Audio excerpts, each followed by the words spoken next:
اس video کو subscribe کرنا نہ بھولیں اور لائک اینڈ شیئر بھی ضرور کر دیں اینڈ ویڈیو کو پوری دیکھیں، مہربانی ہوگی۔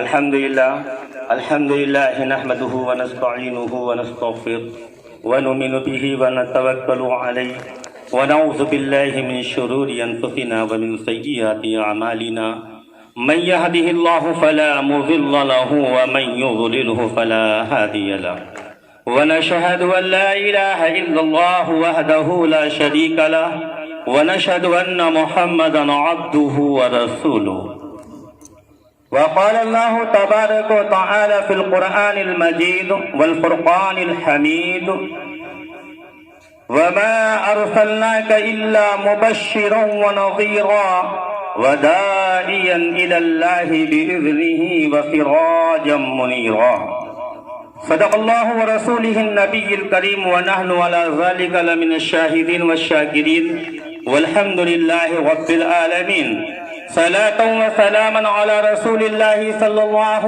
علیہ وسلم۔ مرسل اعظم پیدا ہوئے تو کفر و جہل کی دھوپ چھٹی، مرسل اعظم پیدا ہوئے تو کفر و جہل کی دھوپ چھٹی، ہریالی نے ڈیرا ڈالا بنجر ریگستانوں میں۔ عزیز بچوں اور عزیز بچیاں اور میری مائیں اور بہنیں،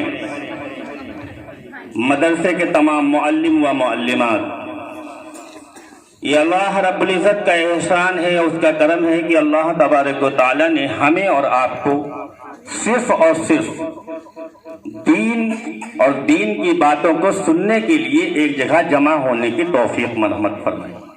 یہ اس اللہ کا کرم ہے، اس کا فضل ہے۔ اور جتنی دیر آپ اس مجمع کے اندر بیٹھی رہیں گی، جتنی دیر آپ اس مجمع کے اندر رہیں گی، میں قسم کھا کے کہہ سکتا ہوں کہ خدا کی قسم آپ کے گھر مصیبت سے بچے رہیں گے، آپ خود بھی مصیبت سے بچی رہیں گی، کیونکہ حضور پاک صلی اللہ علیہ وسلم نے ارشاد فرمایا کہ جب ہمارا نام اور ہمارے اللہ کا نام جس جگہ پر لیا جاتا ہے اس جگہ پر رحمت کے فرشتے نازل ہوتے ہیں، اور جن جگہوں پر رحمت کے فرشتے نازل ہوں، خدا کی قسم اس جگہ پر کبھی مصیبت نہیں آ سکتی ہے۔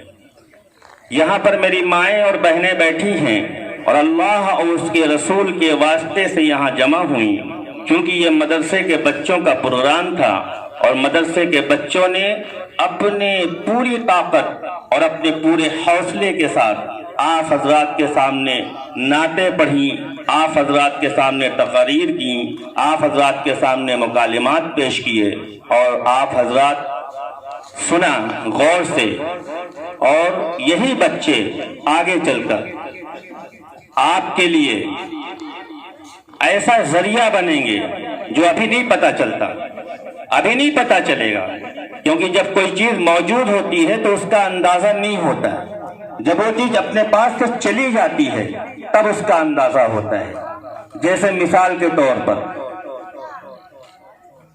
کہ اگر بھوک لگی ہے تب اندازہ ہوتا ہے روٹی کا کہ روٹی کتنی قیمتی ہوتی ہے، اور ایسے رکھی ہیں 2 4 6 روٹیاں رکھی ہیں، بکری کو کھلا دیا، باہر ڈال دیا، لیکن جب بھوک لگتی ہے تو وہی روٹی کا ایک اندازہ ہوتا ہے کہ کتنی قیمتی چیز ہوتی ہے۔ بہت سی چیزیں ایسی ہیں کہ جب وہ ہوتی ہیں تو اس کا اندازہ نہیں ہوتا۔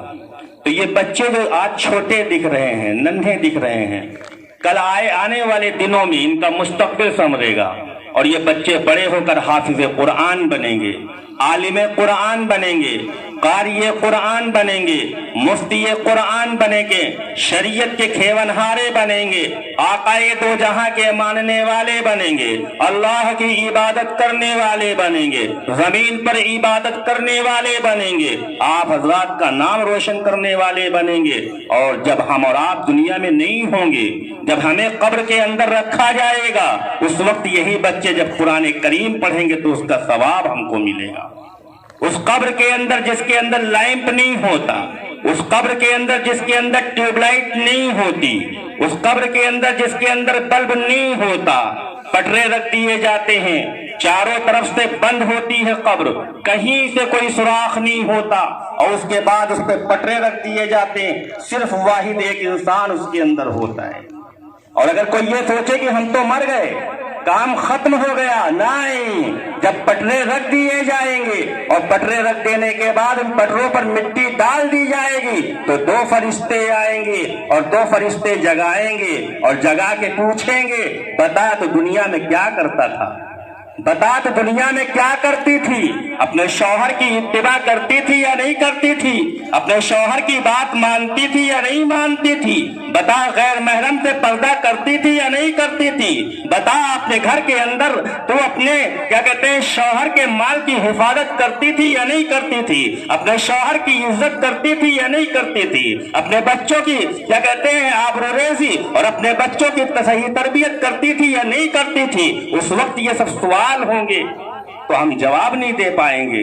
تو میرے محترم میری مائیں اور بہنیں، یاد رکھیے قبر کے اندر پہنچنے کے بعد ہمیں اندازہ ہوگا کہ ہمارے بچے کیا پڑھ رہے تھے، بچوں نے کیا پڑھا ہے۔ ہم تو دنیا سے چلے جائیں گے لیکن ہمارے بچے جب قرآن پڑھیں گے تو اس کا ثواب ہم تک ملے گا، اس کا ثواب ہم تک پہنچے گا۔ اسی لیے کوشش کریں کہ اپنے بچوں کو قرآن کی تعلیم دیں، اور اگر ہمارے بچے کی قرآن ختم ہو گئی ہے، قرآن مکمل ہو گئی ہے، تو اپنے بچوں کو اس بات کی تاکید کریں کہ بیٹا جب صبح اٹھو تو چاہے تھوڑا سا پڑھو لیکن قرآن پڑھ کے گھر سے نکلو۔ جب آپ کا بچہ آپ کی بچی گھر میں قرآن پڑھے گی تو آپ کے آپس میں جھگڑے نہیں ہوں گے، فساد نہیں ہوں گے، تو میں نہیں ہوں گی، ساس میں جھگڑا نہیں ہوگا، دیورانی جٹھانی میں جھگڑا نہیں ہوگا، نند باوت میں جھگڑا نہیں ہوگا۔ اور اگر یاد رکھیے اگر گھر کے اندر رحمت کے فرشتے نازل نہ ہوئے، جس گھر میں قرآن کی تعلیم نہیں ہوگی، جس گھر کے اندر قرآن پڑھا نہیں جائے گا، کبھی ساس سے جھگڑا ہوگا، کبھی دیورانی سے جھگڑا ہوگا، وہ تمہارا منہ پھوڑے گی تم اس کا منہ پھوڑو گی، اور نتیجہ کچھ نہیں نکلے گا، نتیجہ کچھ نہیں نکلے گا۔ اگر کہیں ہاتھ میں چھری یا چاقو ہو تو مارو تو معلوم ناک بھی کٹ گئی۔ تو اس لیے ایسا کوئی کام نہ ہونے پائے جس سے ہماری ناک کٹ جائے، اور ناک کٹ گئی تو پھر کس کو دکھاتے پھریں گے۔ تو اپنی ناک کو بچانے کے لیے اپنے گھروں کے اندر دینی ماحول بنانا ہوگا۔ اپنے گھروں کے اندر جب دینی ماحول بنائیں گے تو ہماری بچیاں ہمارا ادب کریں گی، ہمارے بچے ہمارا ادب کریں گے، ہماری ساس ہم پر شفقت کرے گی، ہماری بہو ہماری عزت کرے گی۔ اور گھر میں تعلیم ہی نہیں ہوگی، صبح اٹھ کے بہو کہے گی پاؤڈر کہاں سے لاؤں، کریم کہاں سے لائیں، لپسٹک کہاں سے لائیں، تیری کہیں کہ لپسٹک مانگتی ہے، بھاگ جا یہاں سے۔ رات میں اس کا شوہر آئے گا، وہ اپنے شوہر سے شکایت کرے گی، جھگڑا بڑھے گا، کیوں؟ اس کو قرآن نہیں پڑھایا گیا، اس کو دینی تعلیم نہیں دی گئی، اس کو اچھی تربیت نہیں دی گئی، اس کو صحیح طریقہ نہیں بتایا گیا، اس کو فاطمہ والا پردہ نہیں بتایا گیا۔ یاد رکھیے مسلمانوں، حضرت فاطمہ رضی اللہ تعالی عنہا کا جب انتقال ہونے لگا تو حضرت فاطمہ رضی اللہ تعالی عنہا نے فرمایا نہیں، میرا غسل کوئی اور نہیں دے گا، میں اپنا غسل خود کروں گی، اور میرا نماز جنازہ مغرب کے بعد نکالا جائے، اندھیرے میں میرا نماز جنازہ نکالا جائے، اور اندھیرے میں نماز جنازہ قبرستان میں لے، ہمارا جنازہ قبرستان میں جس وقت لے جایا جائے اس وقت اندھیرا ہو۔ حضرت حسنین نے پوچھا، علی مرتضیٰ نے پوچھا، آخر اماں جان بتاؤ تو صحیح، آپ مغرب کے بعد جنازہ لے جانے کی نصیحت کیوں کر رہی ہیں؟ حضرت فاطمہ نے فرمایا نہیں، میرے پوری زندگی میں کبھی کوئی غیر محرم کے سامنے نہیں آئی، کبھی میرے چہرے کو کسی انسان نے نہیں دیکھا، صرف میرے شوہر نے دیکھا، میرے باپ نے دیکھا، میرے بھائی نے دیکھا، میرے سسر نے دیکھا، ایسے کسی مرد نے میرا چہرہ نہیں دیکھا جس سے شادی ہو سکتی ہے، اور جس سے شادی ہو سکتی ہے وہی غیر محرم ہے، اور غیر محرم سے پردہ ہے، اور جس عورت نے پردہ نہیں کیا خدا کی قسم اس کا کپڑا ہاسپٹل میں اتارا جائے گا،